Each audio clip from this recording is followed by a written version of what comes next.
ସେ ହେଲା ଭଲ ଆଳୁ। ଆମର ପଞ୍ଜାବ ଆଣନ୍ତୁ, ମହାରାଷ୍ଟ୍ର ଆଣନ୍ତୁ, ଯେତେ ଆଳୁ ଆଣନ୍ତୁ, ଏଇଟା ଭଲ ଆଳୁ। ଏବଂ ଆମର ଭିତରେ ବି ସୁସମ୍ପର୍କ ଅଛି ମମତା ବାନାର୍ଜୀ ସାଙ୍ଗରେ। କାହିଁକି ସମ୍ପର୍କ ନଷ୍ଟ ହେବାକୁ ଯିବ? ସେମାନେ ଭଲ ଲୋକ, ଓଡ଼ିଶାକୁ ଭଲ ପାଆନ୍ତି, ଓଡ଼ିଶାର ଲୋକ ବି ତାଙ୍କୁ ଭଲ ପାଆନ୍ତି।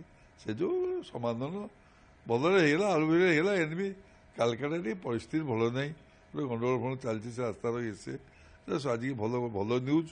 ମୁଁ ଜଷ୍ଟ ଆସୁଛି, ମୋତେ ମନ୍ତ୍ରୀ ଫୋନ୍ କଲେ, ମୁଁ ମନ୍ତ୍ରୀ ଫୋନ୍ ଲଗେଇଦେବି ଆପଣମାନଙ୍କୁ, କହିଲେ ସମାଧାନ ହେଲା, କାଲିଠୁ ଆଳୁ ଯିବ।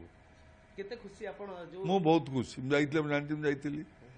আমাকে বেচারা ফোন করলো, হ্যাঁ বললো আমি বেচারা কালকে বলছিলাম, বেচারা ছিল, বলে ফাইনাল হয়ে গেল, আজ কালকে আলু ছাড়ব। ସବୁ ଓଡ଼ିଶାବାସୀ ମଧ୍ୟ ବହୁତ ଖୁସି ହେବେ। ନିଶ୍ଚୟ ବହୁତ ଖୁସି। ଆପଣ ଜାଣିଲେ ବହୁତ ଖୁସି ହେବେ। ମୁଁ ଯାଇଥିଲି କାହିଁକି? ସେ ଯେଉଁ ଆପଣମାନେ ଜାଣିଛନ୍ତି ମୁଁ ଯାଇଥିଲି। ଭଲ ଜିନିଷ, ଭଲ କଥା, ଭଲ କାମ। ଆଗକୁ କେମିତି ସୁସମ୍ପର୍କ ରହିବ ସେ ବିଷୟରେ ଯେମିତି ସମ୍ପର୍କ ରହିଛି, କାରଣ ବଙ୍ଗଳା ଓଡ଼ିଶା ଓଡ଼ିଆ କେବେ ପିଟାପିଟି ହେଇଛନ୍ତି? ସବୁବେଳେ ବନ୍ଧୁତ୍ୱ ହିସାବରେ ଅଛନ୍ତି, କେବେ ପିଟିବେ ନାହିଁ। ଆରେ ବଙ୍ଗାଳୀ ଜାତି ନହେଲେ ଆପଣ ସତ କଥା କହୁ, ବଙ୍ଗାଳୀ ଜାତି ନହେଲେ ଆମ ପୁରୀରେ କ'ଣ ଠିକ୍ ଠାକ୍ ରହିବ? କେବେ କିଛି ଆଉ ଠିକ୍ ହେବନି, ସବୁ ନଷ୍ଟ ହେଇଯିବ। ସେମାନେ ନହେଲେ ହବ? ସତ କଥା ଏଇଟା।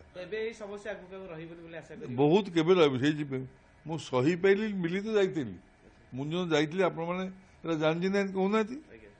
ମୁଁ ସହିପାରିଲିନି, ନିଜେ ଗଲି, ଚେଷ୍ଟା ତ କରିବା। ଏ ଜଗନ୍ନାଥ ସକ୍ସେସଫୁଲ୍ କରିଦେଲି, କ'ଣ ଅଛି?